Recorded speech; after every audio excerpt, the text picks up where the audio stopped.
we're not going to read it because it's long, but I read the entire Rolling Stone article, which a lot of people are ripping from, and it's pretty, well, I mean, Rolling Stone's citadel of journalism, by the way. They are shit. Shit. Wow, look how cool it looks in that photo. Can we go back to that image? Because that's just like James Gunn in a nutshell. That's just like, look at me. I'm so cool. That's wow, he's I can barely see it. Maybe you can like back it up to like not my standards. That's that's just cringe. James, we need you to look like a pretentious twat. He's like, you know what? He's like, I did just throw, I just threw my back out, but let's make it look stylish. I get it. His last name is Gunn, and he's holding his hand like a gun. That's right. That actually makes it worse. That makes it worse. In so many ways. The kind of guy who nicknames himself. No, humility is not something you could say is applied to James Gunn during this Superman marketing campaign, which we have been told is going to be like Barbie, which means they're going to put a lot of effing money into it. So we're just getting started. I don't know if we're going to get you remember the Barbie house Airbnb? They did stuff like that. Yeah. I think they should do Fortress of Solitude. Fortress of Solitude, Airbnb. That sounds kind of cool, to be honest with you. Yeah, it sounds awesome. I'd go there. I'm not so sure that everybody at Warner Brothers isn't 100% on board with him doing this as well. I think when they brought him in to be as whatever he wanted. Like, they wanted the full James Gunn thing, and they think that he's him and his personality, his persona, and his movies, his friends, all these things will get people to the theaters. We see him doing these things, and sometimes we roll our eyes that he's in the Entertainment Weekly thing, in the phone booth with them, and all that stuff. I think Warner Brothers knew exactly what they were getting into. Whether it's a good idea or not is completely something different. But I think he's doing what they wanted him to do with it and making himself. Yeah, if they didn't want him to do this, I mean, he is the co-head of DC, and he does not handle like the business aspect. He handles the creative aspect, and he, Peter Safran handles all the dollars and cents. So I think they're completely fine. Warner Brothers is dumb. That's been proven time and time again. Zaslav got his pay cut. I blame Black Snake for that 100%. I know that's not the reason, but that's the reason I'd like it to be. He doesn't deserve any fucking money because he runs that, but he knows he's doing this. This doesn't come off cool though, especially this better be a fucking great movie at this point. Yeah, it better be. As much as you plastered your name and imagery all over every aspect all over it. Yeah, so I feel like I've seen James Gunn more than Superman. Well, and they in the interview, he's like, well, they ask him directly, like, the future of Warner Brothers kind of rides on this. He's, I deny that, and I'm paraphrasing here, but we don't need a home run. It's okay to have a double. And I'm like, on your first movie, no. And then he compares it to Iron Man, right? And he's all, Iron Man wasn't the be all end all. And actually it was. Iron Man was the be all end all for that summer. That's the one thing everybody was talking about that led to the greatest movie franchise that we'll ever see in our lifetime until it died. But it was, and it still is, and it'll never be beat. So you kind of need this to be a home run, and you're not helping it by putting yourself in front of Superman.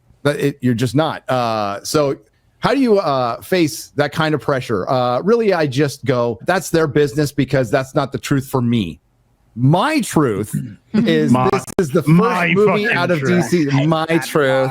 Other people may say it's got to be a home run or nothing else. I'm like, no, I'd be happy with a double. Fucking Iron Man wasn't the be all end all. It wasn't Avatar. No, Iron Man's better than Avatar. Okay, fuck Avatar. Yeah, I know it makes a lot of money, but fuck it. If Iron Man was a success, we wouldn't have the MCU. Yeah. So it was a success. If it was a double or a middling success, we wouldn't have all this other stuff. Hang on. This is why he fails, because of what he says here. We are not doing something that's a piece of a puzzle. It's not the puzzle itself. There shouldn't be a fucking puzzle at all. There should be Superman. Sorry. That is the most retarded thing I think I've ever fucking heard. Because if Superman isn't a fucking piece of the puzzle that works, then guess what, sunshine? None of it's gonna fucking work. Because he's already had biggest. So what are you gonna do? You're gonna go back to fucking Batman again because you can't do that right now because everything's fucking up in the air. So that's all you've got. So you're saying, so if Superman doesn't fucking fit then you're going to say that Supergirl's going to, oh, well, that'll take up all of that. Fuck off, mate. This is stupid. This is the stupidest fucking thing. I guess here's where I see when I'm looking at this. I do think there's ways you can look at it. So if this thing makes $1.3 billion, that would be the home run, right? Yeah. That would be our idea of a home run. We just got done talking about Iron Man. And the thing about Iron Man was it was really fucking good and got a lot of people interested and invested in wanting more of it. The Dark Knight made $1 billion that same fucking summer. Okay. Yep. Superhero movie, Batman, Iron Man, differences there, but still, Iron Man didn't even make 600 million. Dark Knight makes $1 billion. Nevertheless, Iron Man got people very invested in the future. So even though it didn't hit the $1 billion mark, it made the MCU. So I do think there's ways you could look at it where if this movie comes in, say this movie makes $800 million. Would that be enough for it to be profitable or not? Not sure about that based on the numbers that we have. But if there was a lot of good word of mouth, if it got people who were maybe doubting before to get back to the theater and watch it and give it a chance, and maybe more people after hearing that would give it a chance again, then you do have the baseline or the base for a successful potential franchise to build.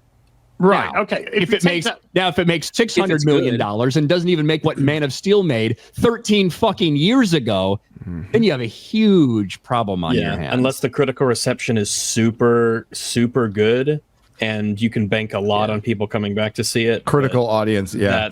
That'll be. I mean, but ideally, Superman does 800 million, right? And you think that's a foundation to build on? I don't think so. Because you look at Deadpool Wolverine, it does 1.4 billion at the box office. And that's a film that came back, 8 years after Deadpool 2? So if your Superman is doing 800, which is pretty much the same as The Batman, which was 775, and what's happened with The Batman? Nothing. That's what fucked the DCEU as a whole to start with, is they were fucking obsessed with that. They didn't want to take their time to build. They were comparing all their shit to the Avengers team-up movies instead of how the MCU was built as a whole. One of the things that screwed it, right? And executives immediately wanted to push this and this and this, and we got what we got.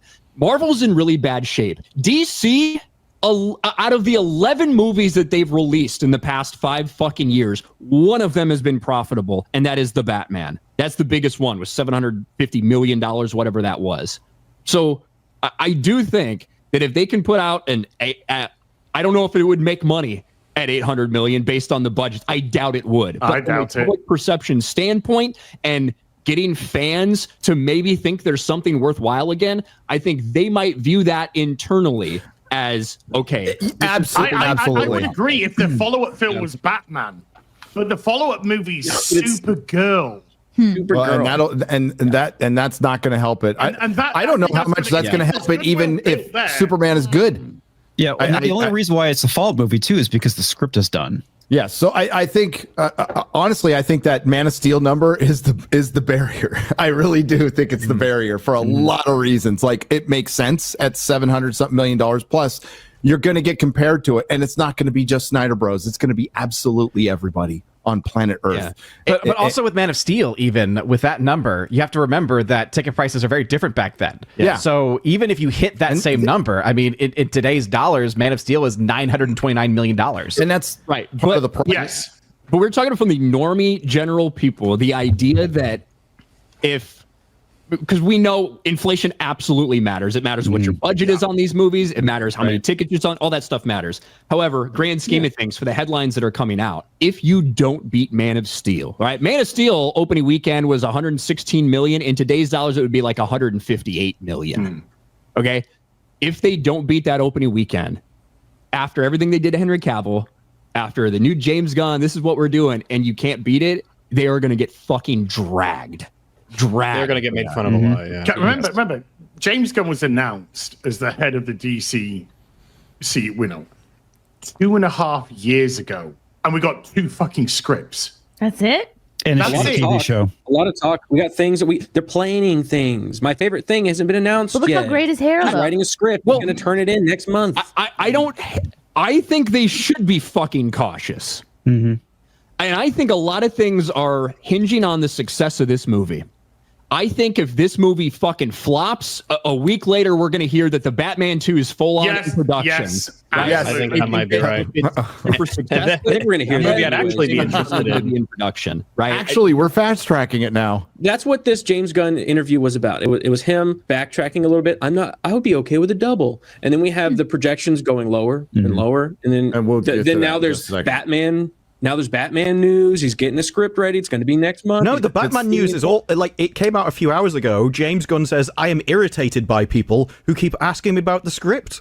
That's just the way it is. He doesn't owe you something just because you like his movie. He said Matt Reeves is slow. He straight up said he should get off his nuts. To Ryan's point, I was saying that the Batman is a fallback. I feel a very interesting point, because one of the things that a movie needs to launch a cinematic universe, what Iron Man achieved, is that you don't just like the character, you get engrossed in the universe, the world. You want to see other characters in that world. The Batman, especially with the Penguin, that has done that for me. I want to see more characters in that world. Absolutely. And I'm interested to see that fleshed out and more characters brought in.